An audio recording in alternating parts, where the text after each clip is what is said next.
സ്നേഹമുള്ളവരെ, നിങ്ങൾ എവരുടെയും നിശ്ചയമായ സഹകരണം പ്രതീക്ഷിച്ചുകൊണ്ട് കഥാപ്രസംഗ പരിപാടി സമാരംഭിക്കട്ടെ.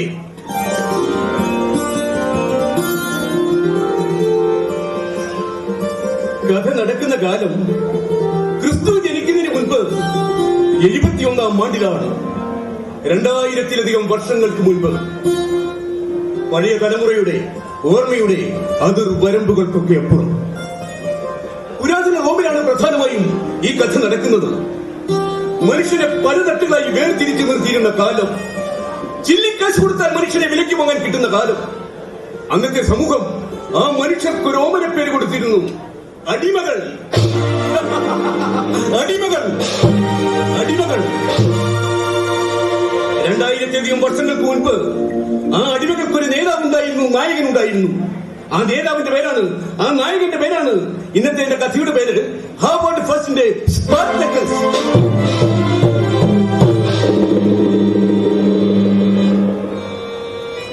നേരം വെളുക്കാൻ തുടങ്ങുന്നതേയുള്ളൂ. ആ കാണുന്ന മരുഭൂമിയിലെ പാറക്കെട്ടുകൾക്കുള്ളിൽ ഒരുപറ്റം മനുഷ്യജീവികൾ ഉറക്കമെഴുന്നേറ്റ് കഴിഞ്ഞിരിക്കുന്നു. പെരുമ്പറ മുഴങ്ങുന്ന ശബ്ദം, ആ ശബ്ദം കേട്ടാൽ അവർ ഉണർന്നേ നിവൃത്തിയുള്ളൂ. അല്പം കഴിഞ്ഞപ്പോൾ ആ പട്ടിണിക്കോലങ്ങൾ വലിഞ്ഞിഴഞ്ഞ് മുന്നോട്ട് നീങ്ങുന്നു. ഒന്നല്ല, രണ്ടല്ല, 133 അടിമകൾ. കഴുത്തോട് കഴുത്തി ചങ്ങലക്കിട്ടാണ് അവരെ കൊണ്ടുപോകുന്നത്. അവരുടെ കഴുത്തിലാകെ വ്രണങ്ങൾ. ഇരുമ്പ് ചങ്ങല തട്ടി ഉരസിയാണ് വ്രണങ്ങൾ ഉണ്ടായിരിക്കുന്നത്. ഒട്ടകപ്പുറത്ത് മേസ്ത്രിമാർ ചാട്ടവാറുമായി അവരെ പിന്തുടരുന്നു. നോക്ക്, ഒരടിമയുടെ നടത്തിയുടെ വേഗത അല്പം ഒന്ന് കുറഞ്ഞു.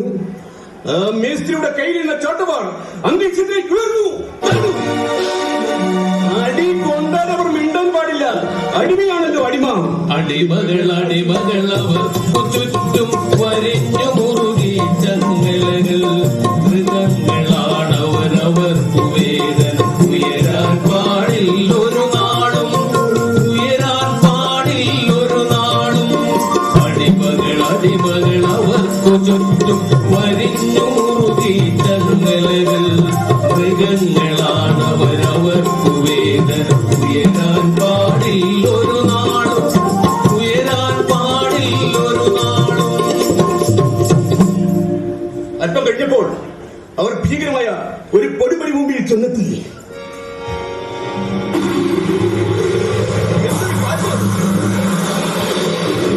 ചൂട്! അവരങ്ങനെ വലിഞ്ഞിഴഞ്ഞ് മുന്നോട്ട് നീങ്ങുമ്പോൾ അവരിൽ മുന്നിൽ നിന്നും 12-ാമനായി ചെറുപ്പക്കാരൻ നടന്നു നീങ്ങുന്നു. സ്നേഹമുള്ളവരെ, അവരാണ് നമ്മുടെ കഥാനായകൻ സ്പാർട്ടക്കസ്. പോലെ ഉറച്ച ശരീരം കരുത്തനല്ലോ സ്പാർട്ടക്കസ്. പോലെ ഉറച്ച ശരീരം കരുത്തനല്ലോ സ്പാർട്ടക്കസ്. കഠിനാധ്വാനം തഴമ്പു മുത്തിയ പരുക്കനല്ലോ സ്പാർട്ടക്കസ്. കഠിനാധ്വാനം തഴമ്പു മുത്തിയ പരുക്കനല്ലോ സ്പാർട്ടക്കസ്. പോലെ ഉറച്ച ശരീരം കരുത്തനല്ലോ സ്പാർട്ടക്കസ്. സ്പാർട്ടക്കസ് ഒരു പരമ്പരാഗത അടിമയാണ്. അവനെയും അവന്റെ കൂട്ടുകാരെയും യജമാനൻ വിലയ്ക്ക് വാങ്ങിക്കൊണ്ടുവന്നിട്ട് കുറച്ച് ദിവസങ്ങളെ ആയിട്ടുള്ളൂ. ക്രൂരനായ യജമാനൻ അവരുടെ മുമ്പിലേക്ക് ചാടി വീണു. നേതാവ് പേടിച്ച് കുറച്ച് അടിമകളായിട്ടൊന്നും മിണ്ടുന്നില്ല. രാവിലെ നേതാവ് സ്പാർട്ടക്കസ് മാത്രം മുന്നോട്ട് വന്നു. എന്നെ അവരെല്ലാം നേതാവായി കണക്കാക്കുന്നത്. അടിമയുടെ കേട്ടുകൊള്ളുവിൻ, ഇവിടെ പണിയെടുക്കാതിരുന്നാൽ അത് മരിക്കുന്നതിനേക്കാൾ കഷ്ടമായി ഓർമ്മയിരിക്കട്ടെ. യജമാനൻ പോയി. യജമാന് വേറെ പണിയൊന്നുമില്ല. നേരെ വിരട്ടി സ്പാർട്ടക്കസ് നോക്കിയപ്പോൾ തന്റെ സ്നേഹിതന്മാരായ അടിമകൾ തങ്ങളുടെ ദയനീയമായ വിധിയെ ഓർത്ത് ഹൃദയം പൊട്ടി കരയുന്നു. ഇരുട്ടത്ത് അവരുടെ കണ്ണുനീർത്തുള്ളികൾ മാത്രം വെട്ടിക്കിളങ്ങുന്നു. കരയരുത്, ഒന്നുമില്ലാത്തവന്റെ കണ്ണീരിന് ഈ മണ്ണിൽ വല്ല വിലയുമുണ്ടോ? ഞാനൊരു പാട്ട് പാടാം. പാട്ടൊക്കെ പാടി ദൂരെ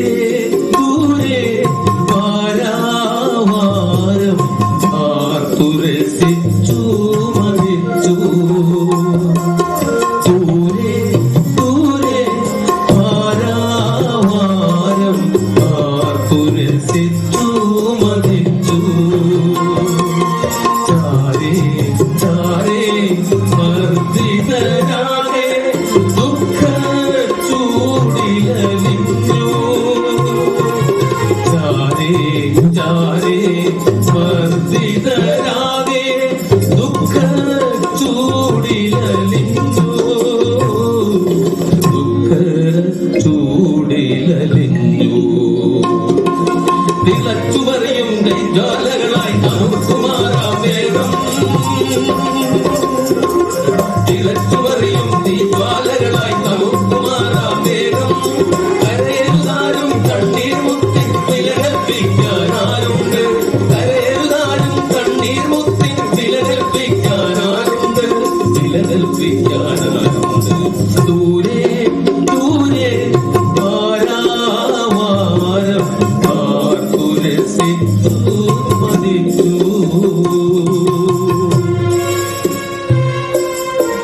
പാടി അയാൾ മയങ്ങി മയങ്ങി ഉറങ്ങി. അന്ന് റോമിൽ ഒരു പ്രധാന വിനോദമുണ്ടായിരുന്നു, അടിമപ്പോര്. സർക്കസിന്റെ റിംഗ് പോലുള്ള ഒരു വൃത്തത്തിനകത്തേക്ക് രണ്ട് അടിമകളെ പറഞ്ഞുവിടും. എന്നിട്ട് അവരെ കൊണ്ട് തമ്മിലടിപ്പിക്കും. അവരുടെ ചോര നാല് വശത്തേക്കും ചിതറിത്തെറിക്കുമ്പോൾ റോമിലെ വലിയ വീട്ടിലെ അംഗത്തമാരും കൊച്ചമ്മമാരും മനുഷ്യന്റെ ചോര കണ്ടാൽ തട്ടഹസിക്കും, പൊട്ടിച്ചിരിക്കും. ഇങ്ങനെ കൊല്ലാൻ വേണ്ടി മാത്രം വിധിക്കപ്പെട്ട നൂറുകണക്കിന് അടിമകളെ വളർത്തിയിട്ടിരിക്കുന്നു ആ സ്കൂളിൽ. സ്കൂൾ നടത്തുന്ന ബെദിയാത്തൂസ് എന്ന അധ്യാപകൻ സ്പാർട്ടക്കസ് ഉൾപ്പെടെയുള്ള അടിമകളെ എല്ലാം കയ്യോടെ വിലക്ക് വാങ്ങിക്കൊണ്ടുവന്നു. മല്ലയുദ്ധം നടത്തി ഒരടിമ മരിച്ചു വീണാൽ ഭാരിച്ച തുകയാണ് യജമാനന്റെ കീശയിൽ വന്ന് വീഴുന്നത്. അന്ന് സ്പാർട്ടക്കസിന് കിടക്കാൻ കിട്ടത് ഒരു നിലവറയായിരുന്നു. കിടന്നതും ഉറങ്ങിയത് ഒരുമിച്ചായിരുന്നു. എന്തൊരു ശബ്ദം കേട്ട് സ്പാർട്ടക്കസ് ഞെട്ടി ഉണർന്നു. ബെദിയാത്തൂസ് യജമാനൻ. യജമാനൻ ഒറ്റയ്ക്കല്ല, കൂട്ടി ഒരു പെണ്ണുണ്ട്, ഒരു ഒന്നാം തരം ഉരുപ്പടി. എടാ സ്പാർട്ടക്കസ്, എന്തോ ഒരു അടിമ സുന്ദരിയാണ്, പേര് വലിയ. ഞാനിവളെ എത്രയും ഉപദ്രവിച്ചിട്ടോ എവളെ കീഴടങ്ങുന്നില്ല. അതുകൊണ്ട് എവളെ ഞാൻ നിനക്ക് തരും. നിന്റെ ഭാര്യയായി ഇവൾ നിന്നോടൊപ്പം ജീവിക്കും. പിന്നെ ഒരു കാര്യം, ഞാൻ ആവശ്യപ്പെടുമ്പോൾ എവളെ നീ എനിക്ക് തിരിച്ചെന്ന് കേട്ടടാ. മദ്യപിച്ച് മതം വെക്കാൻ യജമാനി പോയി കഴിഞ്ഞപ്പോൾ സ്പാർട്ടക്കസ് വരീനിയെ സൂക്ഷിച്ചു നോക്കി. സ്നേഹത്തിന് വേണ്ടി, സംരക്ഷണത്തിന് വേണ്ടി അവളുടെ കണ്ണുകൾ യാചിക്കുന്ന പോലെ അയാൾക്ക് തോന്നി. യജമാനൻ പറഞ്ഞ അവളുടെ പേര് അവന്റെ ചുണ്ടിലെ സംഗീതമായി മാറി. വരീണിയ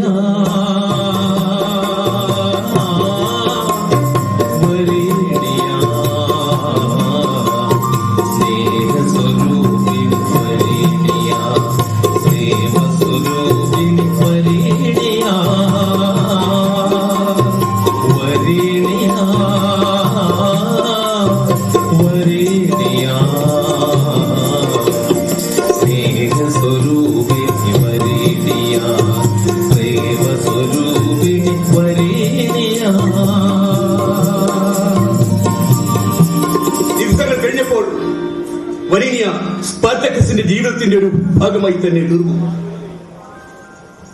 ഒരു ദിവസം ബെദിയാത്തൂസ് യജമാനൻ സ്കൂളിന്റെ മുൻവശത്ത് ഇരിക്കുമ്പോൾ ഒരു കുതിരവണ്ടി വന്നു നിന്നു. ഒരു കൊമ്പൻ വീശക്കാരനും ഒരു സ്ത്രൈണ സ്വഭാവക്കാരനും കുതിരവണ്ടിയിൽ നിന്ന് താഴെ ഇറങ്ങി. മല്ലയുദ്ധം കാണാൻ കീശ നിറയെ പണവുമായിട്ടാണ് അവരെത്തിയിരിക്കുന്നത്. സ്ത്രൈണ സ്വഭാവക്കാരൻ പറഞ്ഞു, ഞങ്ങൾക്ക് ഒരു മല്ലയുദ്ധം കാണണം. ആറടിപ്പൊക്കം മുഴുവൻ മുന്നോട്ട് വന്നു. യുദ്ധം കണ്ടാൽ പോരാ, 2 ജോഡികൾ ഉണ്ടാവണം. 2 ജോഡികൾ ഒരാൾ മരിക്കുന്നവരെ യുദ്ധം തുടരുകയും ചെയ്യണം. മരണം കണ്ടാലേ പണം തരൂ. 4 പേർ യുദ്ധം ചെയ്താൽ 2 പേർ മരിക്കണമെന്നർത്ഥം. യജമാനൻ സമ്മതിച്ചു. 4 മല്ലയുദ്ധ വീരന്മാർ അണിനിരന്നു. ആദ്യം നിൽക്കുന്നവൻ ഒരു മനുഷ്യമൃഗം, ഭീകരസ്വത്വം. മല്ലയുദ്ധത്തിൽ 11 പേരെ തല്ലിക്കൊന്ന നരാധമൻ. രണ്ടാമത് നിൽക്കുന്നത് ഒരു പച്ചത്താടിക്കാരൻ. മൂന്നാമത്തെ ആള് ഒരു സുന്ദര കുട്ടപ്പ യുവാവ്. 4ാമത്തെ ആളാണ് സ്പാർട്ടക്കസ്. സ്പാർട്ടക്കസും ഗ്രാബായുമാണ് മറ്റൊരു ജോഡി. രാത്രി വരീണിയും സ്പാർട്ടക്കസും അടുത്തടുത്ത് കിടന്നു. വരീണിയെ നോക്കിയപ്പോൾ സ്പാർട്ടക്കസ് ഉറങ്ങുന്നു. നാളെയാണ് യുദ്ധം നടക്കാൻ പോകുന്നത്. ആ മനുഷ്യമൃഗം ഗ്രാബായുമായി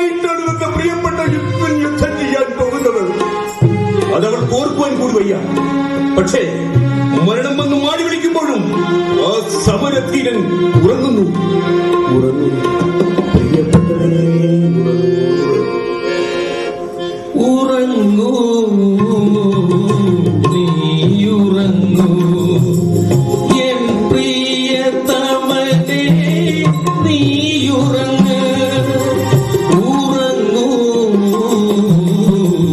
നീയുറങ്ങൂ എൻ പ്രിയതമനേ നീയുറങ്ങ്. സ്വപ്നകല്ലോലിനിയിൽ ഒഴുകി ഒഴുകി നീയുറങ്ങ്. സ്വപ്നകല്ലോലിനിയിൽ ഒഴുകി ഒഴുകി നീയുറങ്ങ്. ഉറങ്ങൂ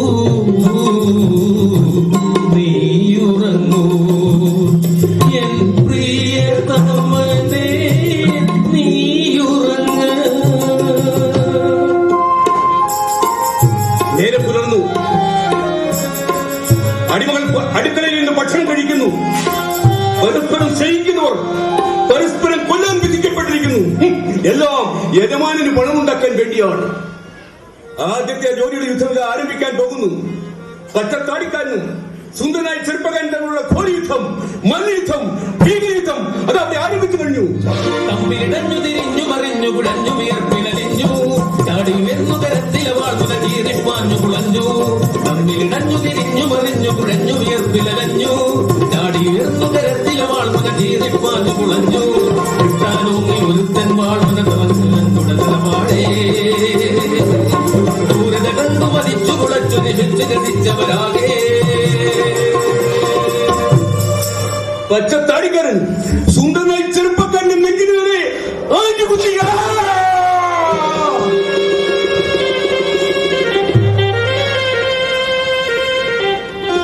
അവൻ ആ വാൾമുനയിൽ കിടന്നു കിടന്നു. അല്പം കഴിഞ്ഞപ്പോൾ അവൻ ആ വാൾ വലിച്ചൂരി. ഈ വാളിലൂടെ വലിച്ചിറങ്ങുന്നത് എന്റെ സഹോദരന്റെ ചോരയാണ്.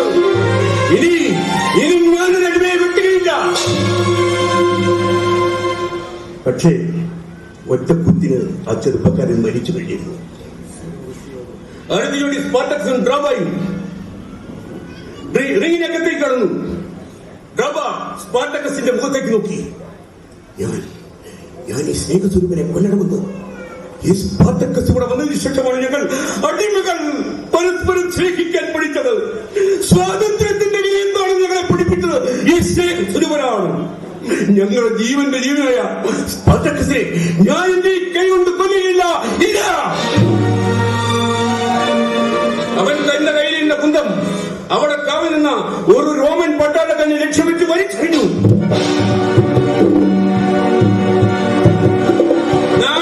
ഓടിയെത്തിയ റോമൻ പട്ടാളക്കാർ നിരവധി കുന്തങ്ങൾ അവന് നേരെ ലക്ഷ്യമിട്ട് വലിച്ചെറിഞ്ഞുകൊണ്ടിരുന്നു. നിരവധി കുന്തങ്ങൾ തുറക്കുന്നതിൽ ഡ്രാബ നിലം പതിച്ചു. അങ്ങനെ ഒരു അടിമ മറ്റൊരടിമയ്ക്ക് വേണ്ടി സമരഭൂമിയിൽ മരിച്ചു വീണു. സ്പാർട്ടക്കസും സന്തോഷമായി, വരീണിക്കും സന്തോഷമായി, സ്പാർട്ടക്കസ് സ്നേഹിതന്മാർക്കും സന്തോഷമായി. അവരുടെ സ്നേഹിതനെ അവർക്ക് തിരിച്ചു കിട്ടിയിരിക്കുന്നു. പ്രിയപ്പെട്ടവരെ തിരിച്ചു കിട്ടിയിരിക്കുന്നു. അന്ന് രാത്രി അവർ ആ കുന്നിൻചെരുവിൽ ഒത്തുകൂടിയിരിക്കുന്നു. വരീണിയ സ്പാർട്ടക്കസിന്റെ മാറിടത്തിലേക്ക് തലചായ്ച്ചു. വരീണിയ പാടിക്കൊടുത്തു. അവർ ആ പാട്ട് ഏറ്റുപാടി. നീ സ്പാർട്ടക്കസ് ഞങ്ങളുടെ നേതാവ്, ഞങ്ങളുടെ ആത്മാവ്, ഞങ്ങളുടെ രക്ഷിതാവ്. നീ സ്പാർട്ടക്കസ് ഞങ്ങളുടെ നേതാവ്, ഞങ്ങളുടെ ആത്മാവ്, ഞങ്ങളുടെ രക്ഷിതാവ്. റോമ സാമ്രാജ്യം നീ തല്ലിയുടയ്ക്കണം, മല്ലന്മാരെ പടവെട്ടാൻ പഠിപ്പിക്കണം. റോമ സാമ്രാജ്യം നീ തല്ലിയുടയ്ക്കണം, മല്ലന്മാരെ പടവെട്ടാൻ പഠിപ്പിക്കണം. അടിമയും ഉടമയും ഉലകിൽ വാടും ആത്മലോകം പോകണം. അടിമയും ഉടമയും ഉലകിൽ വാടും പ്രത്യേകപരാധം ചൊരിയും പ്രപഞ്ചമുണരേണം പ്രത്യേകപരാധം ചൊരിയും പ്രപഞ്ചമുണരേണം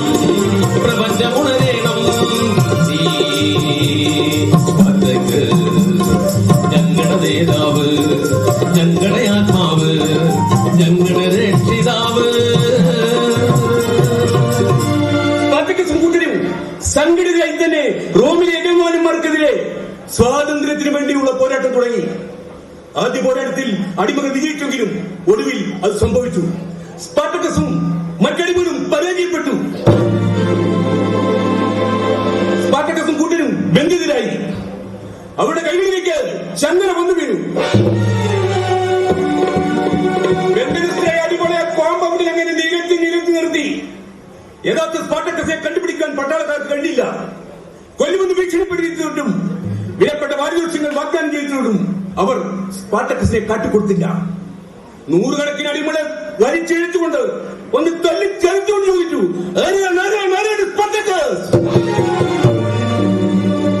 കെട്ടിപ്പിടിച്ചിരുന്നുകൊണ്ട് പട്ടിണിപ്പാവങ്ങൾ ഉറക്കെ വിളിച്ചു പറഞ്ഞു, ഞാനാണ് സ്പാർട്ടക്കസ്.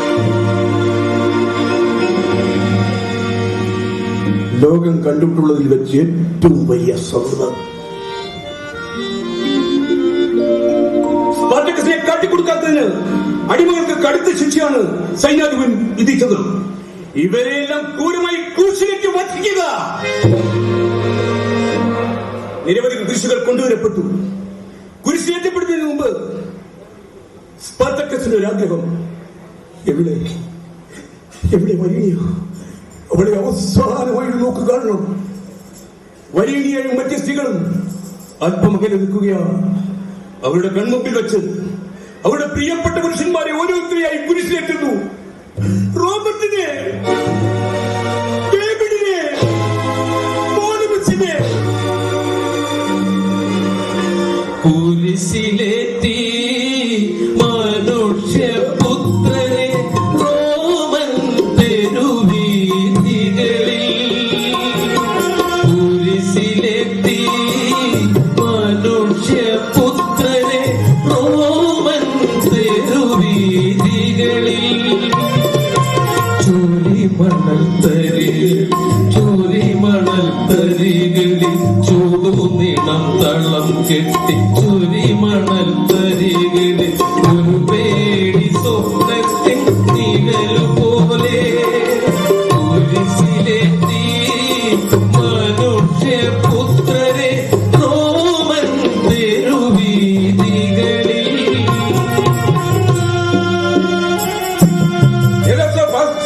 ആരാണെന്നറിയാതെ അയാളെയും വലിച്ചിട്ടുകൊണ്ട് വന്നു. അയാളെ കുരിശിനെങ്ങനെ പിടിച്ചു മലത്ത് കിടത്തി. കൈകൾ നിവർത്തി വെച്ചു. അടിമക്കെതിരായി സ്വാതന്ത്ര്യ വസന്തത്തിന്റെ ഇടിമുഴക്കം സൃഷ്ടിച്ച ആ കൈകളിൽ, കാലുകളിൽ, ശിരസിൽ കാലിലും പാടുകൾ തറഞ്ഞു കയറുമ്പോഴും മരണത്തിന്റെ മുഖത്തേക്ക് നോക്കി പുഞ്ചിരി തൂകിയ സമരനായിക സ്പാർട്ടക്കസ്. നിങ്ങൾ മരിച്ചിട്ടും മരിക്കാത്തവരാണ്, അമരനാണ്, അമരൻ.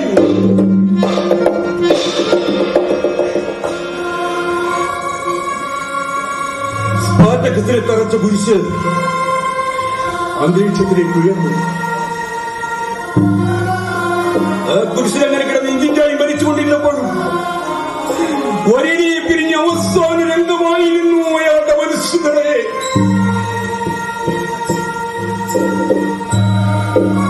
വരണിയാണ്, ഞാൻ യുദ്ധസ്ഥലത്തേക്ക് പോവുകയാണ്. നിന്റെ ഉദയത്തിൽ രൂപം കൊണ്ടിരിക്കുന്നത് ഒരു ആൺകുഞ്ഞായിരിക്കുമെന്ന് ഞാൻ കരുതുന്നു. അവനെ നമ്മുടെ പോലെ ഒരിക്കലും ഒരു ഭീമായി വളർത്തരുത്. മറ്റൊരു സ്പാർട്ടക്കസായി വളർത്തണം. ഞാൻ പോയിക്കൊള്ളട്ടെ വരികയാണ്.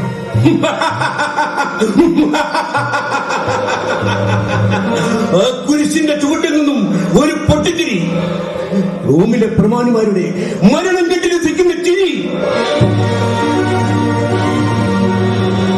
പക്ഷേ മരണം കാർന്നു തിന്നുമ്പോഴും ആകാവുന്ന ശക്തി സംഭരിച്ചുകൊണ്ട് ആ സമൃദ്ധിയിൽ വിളിച്ചു പറഞ്ഞു, ഒരുതി മരിച്ചവർ തിരിച്ചു വരും, എന്നെ കോട്ടേകളായി ഞങ്ങൾ വരും.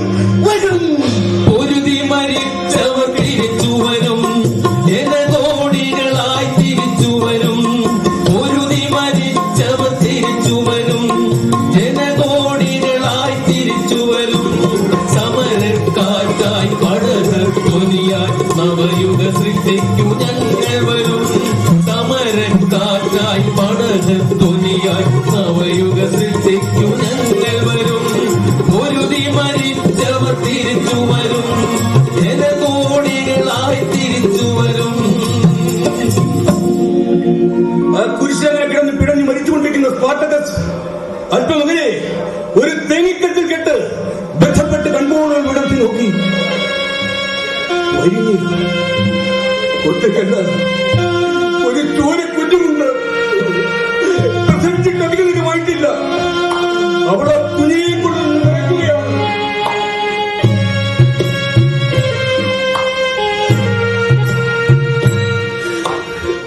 കാണാമോ? കണ്ടോ? കാണാമോ? മോന, നമ്മുടെ പൊന്നു മോൻ, നമ്മുടെ മോന് ഞാനൊരു പേരിട്ടു, സ്പാർട്ടക്കസ്. നല്ല പേരല്ലേ? പറയൂ. അങ്ങതൻ പേരു ഞാൻ നൽകിയെന്നോ മനക്ക്. അങ്ങതൻ ആത്മബലം പകരൂ. നാളെ ഈ മണ്ണിന്റെ രോമാഞ്ചമാകുവാൻ ഓമനപുത്രനെ അനുഗ്രഹിക്കൂ. സ്വാതന്ത്ര്യത്തിന്റെ മറ്റൊരു ലോകത്തിലേക്ക് ഞാൻ എന്റെ മോനെയും കൊണ്ടുപോവുകയാണ്. ഞാൻ എവിടെ പോയാലും എന്റെ മനസ്സ് നിറയെ ഈ കുരിശിൽ തറക്കപ്പെട്ട രൂപമായിരിക്കും. എന്റെ മനസ്സ് നിറയെ ഞാൻ പൊയ്ക്കപ്പെട്ടെ. അകന്നതിന് നീങ്ങുന്ന വരിനെയും കുഞ്ഞിനെയും അയാൾ അവ്യക്തതയിൽ കണ്ടു. അയാളുടെ ചുണ്ടുകൾ അവസാനമായി മന്ത്രിച്ചു. ശക്തിയുടെ ശബ്ദം, സ്വാതന്ത്ര്യത്തിന്റെ ശബ്ദം, മനുഷ്യമോചനത്തിന്റെ ശബ്ദം. പൊരുതി മരിച്ചവർ തിരിച്ചു വരും. ജനകോടികളായി തിരിച്ചു വരും. പൊരുതി മരിച്ചവർ തിരിച്ചു വരും. ജനകോടികളായി തിരിച്ചു വരും. സമരക്കാറ്റായി പടകത്തൊലിയായി അവയുടെ സൃഷ്ടിക്കു ഞങ്ങൾ വരും. സമരക്കാറ്റായി പടകത്തൊലിയായി അവയുടെ സൃഷ്ടിക്കു ഞങ്ങൾ വരും. അവയുഗ സൃഷ്ടിക്കു ഞങ്ങൾ വരും. അവയുഗ സൃഷ്ടിക്കു ഞങ്ങൾ വരും.